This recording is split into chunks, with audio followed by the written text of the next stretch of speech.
Hey guys.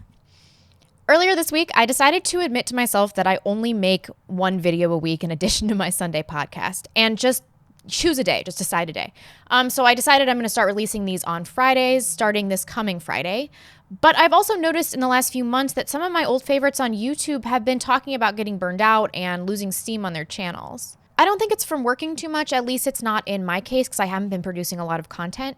But I think that maybe other content creators are assessing the pitfalls of this job and are wondering if it's a wise long-term path because there really is no end in sight to this demonetization. And Patreon has begun shutting down right-leaning accounts for hate speech violations. All the while, mainstream media networks, even CNN, are still getting viewing priority and ads are still running on their channels. Part of the effort to mass demonetize conservatives is simply to demoralize us.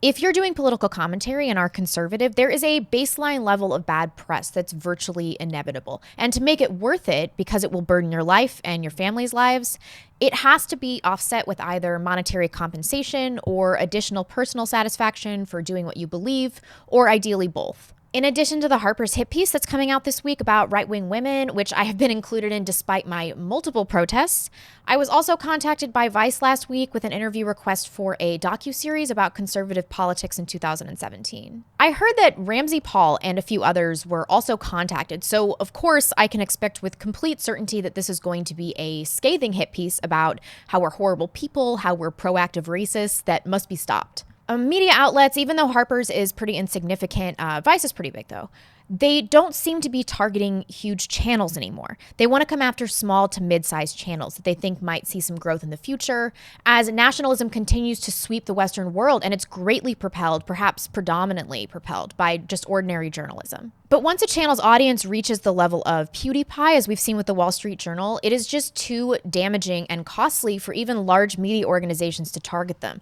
especially because it repels younger audiences, which is their only hope for survival. I always say no to requests like this, always, as we all should, because there's literally no hope for any of us to be treated fairly by leftist media. But that is not going to stop their coverage, and they can say basically anything they want to, no matter how untrue. This is overwhelming for somebody with a channel my size, and they know that. But then, right as I am feeling at my most burned out, CNN has the worst 3 weeks in its entire history. And I have to say that it really energized me. And it made me realize that these media requests are symptoms of the same disease that is slowly killing enormous media empires. Vice, like CNN, is scared because of the emergence and the accessibility of alternative media, and we're doing a better job of honest reporting than they are. As you already know, first, CNN published a hit piece against President Trump advisor Anthony Scaramucci. He threatened to sue, which caused 3 CNN staffers to resign.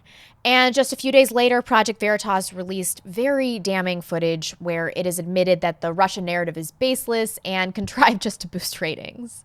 Then, putting the cherry on top, earlier in the week, CNN threatened to dox an anonymous Reddit user who created the infamous Trump wrestling meme if he ever behaved in such a manner again. The mainstream media, if not actively imploding, is at a very minimum really worried, and they see the writing on the wall. I've got to say that I did think this would happen earlier. After WikiLeaks exposed collusion between the Clinton campaign and Anderson Cooper, the New York Times, the Washington Post, just to name a few, I thought that there was simply no way that they would be able to survive. According to NPR, which is a notoriously leftist organization, only 8% of people have a great deal of trust in the media. And, surprise, surprise, the vast majority of this group is Democratic.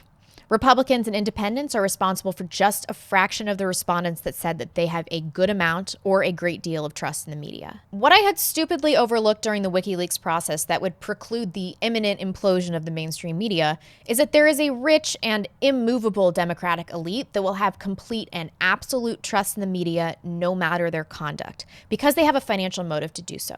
I would also argue that they believe that they're fighting bigotry, so they would have a moral imperative to do so as well and just blindly trust the media because they align with them. Additionally, I underestimated the endless funding that is propping up mainstream media outlets and how long they can not only just remain solvent, but somehow, still manage to be very influential with virtually no trust from the general public. Mainstream media, CNN in particular, does not care about the public outside of their indoctrination mission to eliminate borders and basically destroy the nuclear family.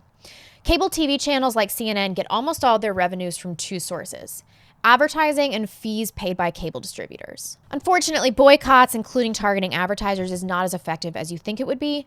Advertising comprises only 31% of CNN's revenues. Additionally, those of us that are privy to CNN's bullshit don't watch it anyway. That being said, it is still 31% of their revenue. Some amazing person on Reddit has compiled a list of CNN sponsors that I've linked below, and we can tweet at, email, and call these companies and complain until their funding is pulled. Still, this isn't going to be as devastating as we want it to be, but we know it works to some degree because it is what YouTube has done to our channels. It helps to look at who is watching CNN. They're missing key demographics if they want to survive the next decade. Only 30% of their viewers are between the ages of 25 and 54. Most of their viewers are older than 61. That is how they're retaining funding and viewership despite shocking revelations about CNN's integrity. Their very old audience is relying completely on CNN. They're not checking Twitter or online sources that are abuzz about CNN's misconduct. In 2014, CNN brought in a daily average of 340,000 viewing households. But during 2014, an average of 96.6 million households subscribed to CNN, each paying an average of $7 and change annually. This equated to $710 million in revenues from cable TV customers, which was 63% of all of CNN's revenue in the entire year of 2014. It doesn't matter whether or not these viewers even watch CNN. They made 63% of their 2014 revenue just from passive cable TV subscriptions. If you buy any cable TV package, you're forced to pay for a bunch of channels regardless of whether or not you watch them or agree with them. Even if you cut out your ISP, a portion of your money will still go to paying cable networks. The obvious long-term solution to this is that their older audience dies off, then CNN is unable to appeal to younger audiences who don't have cable. I have a few subscriptions, HBO, Netflix, Hulu. Then, like most people I know, I just get my news from YouTube, Twitter, and aggregate sites. The problem with this is that it might take 3 decades, in which time CNN could completely change their business model. And they don't even have to do that yet because despite losing subscriptions, CNN simply raises the price for the remaining subscribers and they're still bringing in a substantial amount of revenue. Mainstream media outlets have been able to offset what should be a crippling loss in revenue this way, and by putting pressure on elected officials and the FCC to support legislation that allows an unfettered monopoly to exist in the cable industry. The real underlying problem and the biggest reason that companies like CNN aren't accountable to their audience is that internet service providers have little or in some areas no competition, so they are able to subsidize their dwindling TV-related revenue with incredibly inflated broadband prices. The consumer at this point can do very little about this. I was reading this Recode.net article about what we can do to fight against ISP monopolies, and the author said this. There are 2 routes towards that end goal. In the long run, we can and will have more competition in the local access market. And this will happen as wireless technology improves and as some competitive offerings enter the market.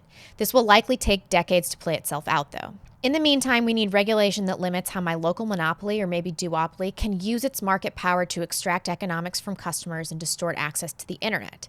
This is really the same reason I've been a long-standing proponent of net neutrality. I know this is a bit discouraging. When I started writing the script before I'd done all the research, I was much more optimistic about the influence that targeting CNN's advertisers would have on their revenue stream. I was also much more optimistic about their inability to remain solvent in the face of a near complete loss of public trust. But we can continue to fight these monopolies. We can continue to target advertisers. And most importantly, we need to continue growing and building our own platforms, as much as it pains me to say that because I'm not really on my game lately. Alternative media has a huge advantage over legacy media right now because legacy media is out of touch and totally humorless. If this CNN debacle has taught me anything, it is that major media outlets do not understand internet culture.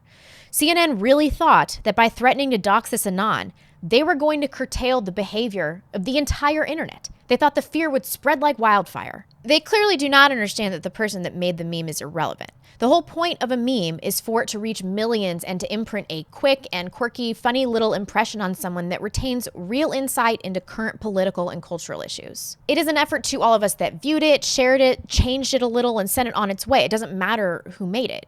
It's like the creator of Pepe having a Pepe funeral because he did not like seeing what it had been used for. The creator does not own the meme once it's released into the wild of the internet, and that seems to be something that they do not understand. And the thing that should make us the most hopeful is that these major media organizations cannot adapt to internet culture. They're so ensconced in their smugness and elitism that they are forever disconnected and irredeemably uncool to millennials and Generation Z. It's like trying to be a hip grandma.